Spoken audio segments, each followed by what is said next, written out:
When my husband's business took off, I thought it was our win. I'd helped with the books, supported him through late nights, even missed my own promotions to raise the kids. Then I found out he'd been sending $1,000 a month to his sister so she could focus on her music. We were behind on our mortgage. When I asked why he didn't tell me, he said, "She's talented. You just don't get it." Then he asked if I could pick up extra hours to cover the shortfall. I sent him an invoice for 12 years of unpaid labor. I'm not the kind of person who explodes. I don't scream. I don't throw plates or make a scene.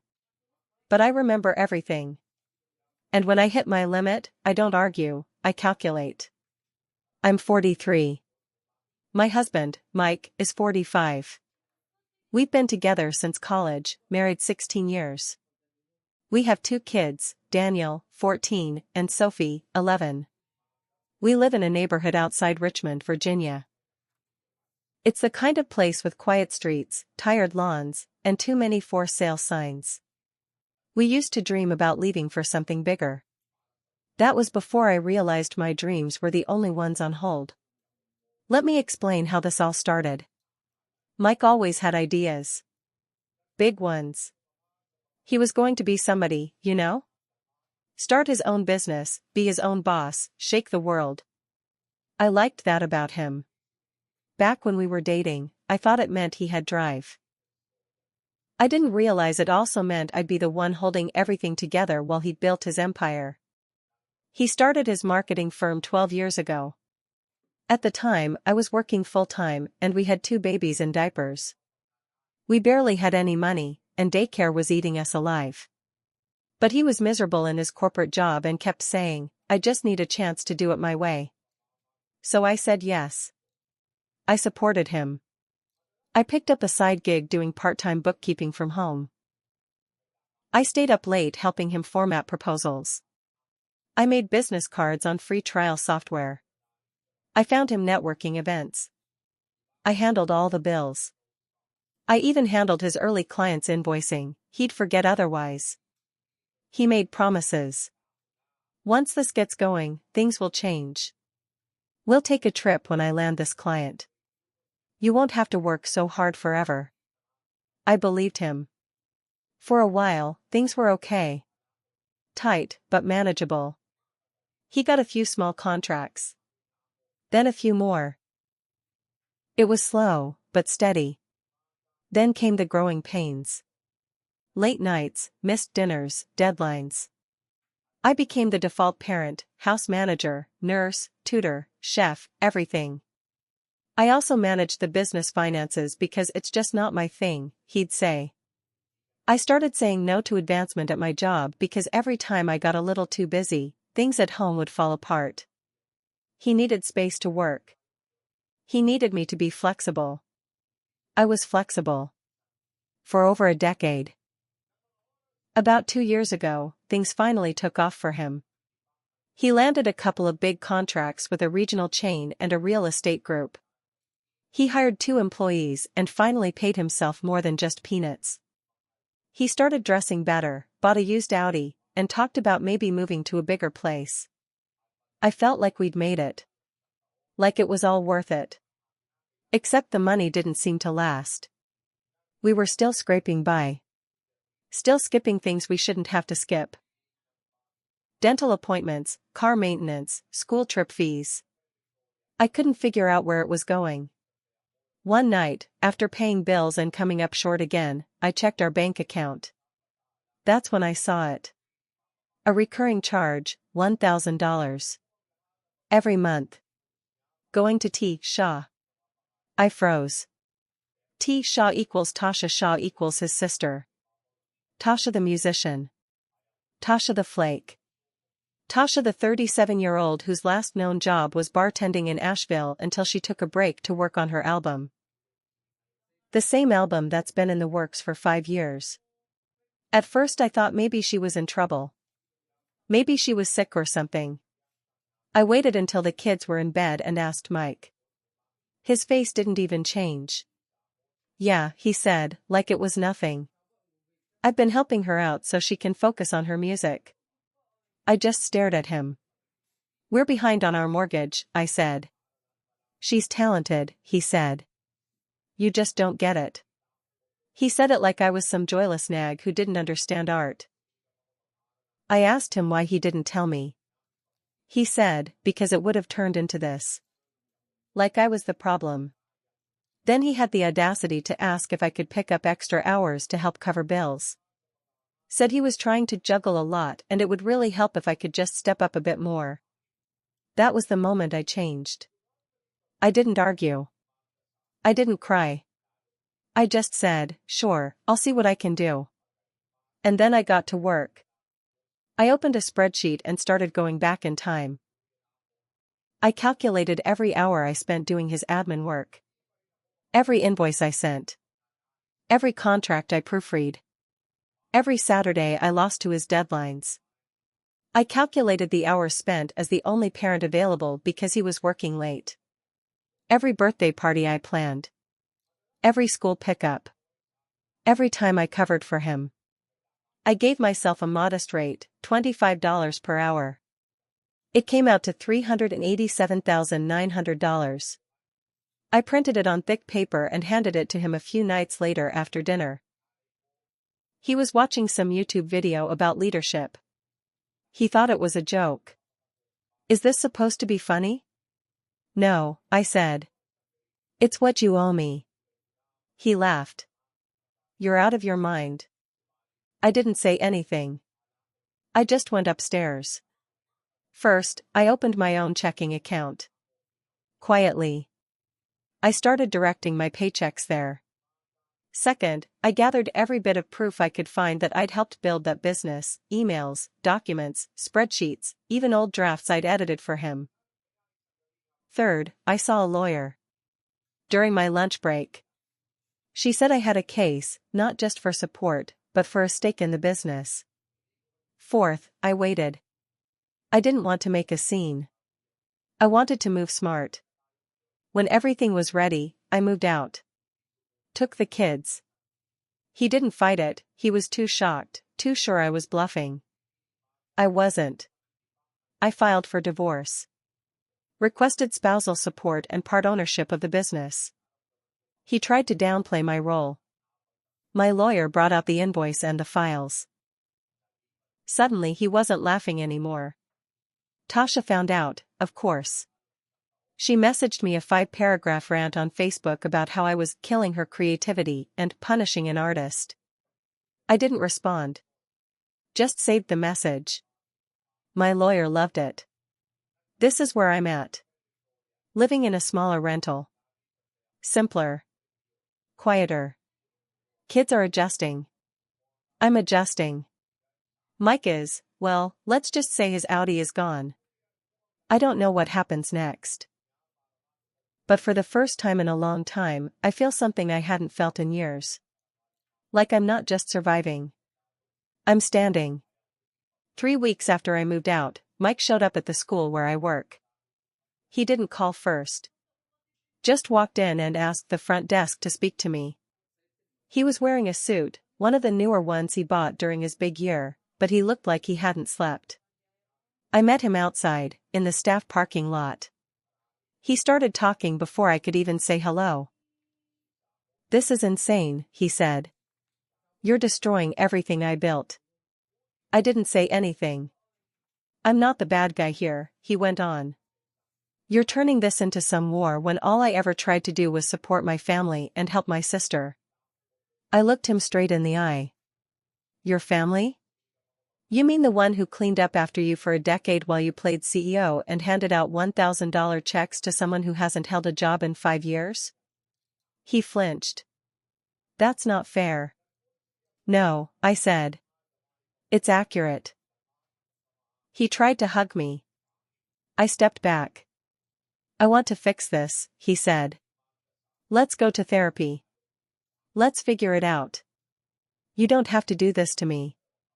To him. Not once did he ask what I needed. What the kids needed. It was still about him. I told him the only people I'd be talking to were my lawyer, my kids, and the accountant he was legally required to share financials with now. That night, he texted me a long message. It started off with, "I've been thinking," and ended with, "Maybe we could just do mediation? No lawyers?" I screenshotted it and ignored him. The next twist came 2 weeks later. I got an email from a woman named Casey. The subject line was, "You don't know me, but I think we should talk." She was 29. She worked with Mike. She was kind of seeing him for a few months. Thought it was serious. Then he dumped her. She thought it was because of the divorce. Until she found out he had been dating another woman at the same time. A Pilates instructor he met at some networking retreat. She wasn't angry at me. She actually apologized. Said she had no idea he was married with kids until way too late. She felt stupid. I didn't judge her. She wasn't the first. She sent me screenshots of texts. I already had enough dirt for court, but this was gasoline on the fire. Meanwhile, Tasha started a GoFundMe. I'm not kidding. She called it the Rebirth Project. Said she was being unfairly punished and needed $10,000 to finish her album because her primary source of funding had been severed by bitterness and jealousy. The comments were wild. Half were people supporting her. The other half? Former friends and ex-roommates who started calling her out for unpaid debts and shady behavior. Someone even linked a clip of her live performance at a bar in Asheville. She was so drunk she forgot the lyrics halfway through and started crying on stage. She shut down the fundraiser a few days later. Mike called me the next night. He was furious. "You've turned everyone against me," he said. "My sister's depressed, my clients are asking questions, and I'm losing credibility. You think you're winning? You're ruining people." I finally lost it. "I gave you everything," I said. "And when I asked for a conversation, you gave me a bill. You gave her cash. You gave me crumbs. Don't talk to me about ruined people. You chose who to save. You picked her." He hung up on me.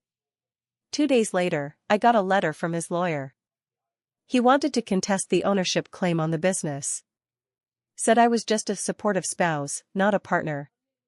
My lawyer laughed. "Let him try," she said. So we let him. We requested discovery on every business expense, every communication, every file going back 5 years. His lawyer tried to stall. Mine filed motions. In the middle of all this, my daughter came home crying from school. Someone told her that her dad left because I was mean. Turns out Mike had been bad-mouthing me to mutual friends, and it got back to their kids. I called him that night. "You drag me through the mud one more time, and I will file everything publicly. The invoices. The emails. The texts.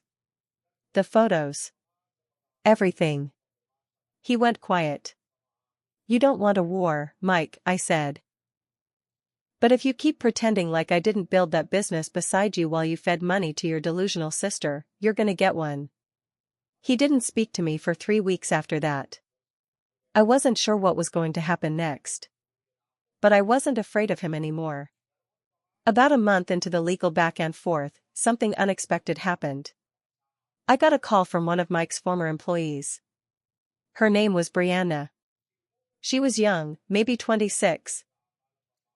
And she used to work part-time doing social media for Mike's firm. She'd left suddenly a few months before the separation. At the time, Mike said she wasn't serious and lacked hustle. Turns out, that wasn't the full story. Brianna told me that Mike had been promising her a full-time job for months, stringing her along with vague timelines.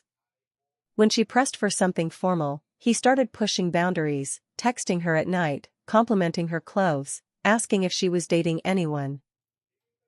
She tried to ignore it, thinking maybe she was imagining things. Then he invited her to a networking dinner at a hotel lounge, and booked a room upstairs just in case she didn't want to drive home. She quit the next day. She didn't file anything officially, but she saved the messages. She said she came forward now because she saw how he was trying to erase me from the business and wanted to help if she could. I thanked her. I didn't ask her for the messages. She sent them anyway. My lawyer was thrilled. Not because we were going to use them in court, that would have been risky, too messy, but because it painted a clearer picture of who he was. And it showed a pattern. Then came the audit. Mike had tried to hide certain transactions when we requested business records. His lawyer said some expenses couldn't be located or were not available. That triggered a financial review by a forensic accountant my lawyer hired. They found something. Turns out, the $1,000 a month to Tasha wasn't the only personal investment coming from the business account. There were also transfers to a PayPal account under a fake LLC name, Blue Lark Ventures. That name meant nothing to me. But the account's address matched Tasha's rental property. It looked like he was funneling extra money to her and disguising it as a vendor expense. My lawyer smiled like a cat in a sunbeam. "That's fraud," she said. Mike's lawyer panicked. Started calling mine to settle. I told her to let them wait. Then, just when I thought it couldn't get messier, my son found something. He was digging through old photos for a school project. He found an old USB drive in Mike's desk drawer. I didn't think much of it, just said to bring it to me so I could check it out. I plugged it in that night after the kids went to bed. It had folders going back 10 years, old proposals, business documents, and personal photos. Photos of Mike at conferences. Mike with coworkers. Mike on trips I wasn't on. And a folder labeled Charleston. Charleston was where he went last year for a client summit.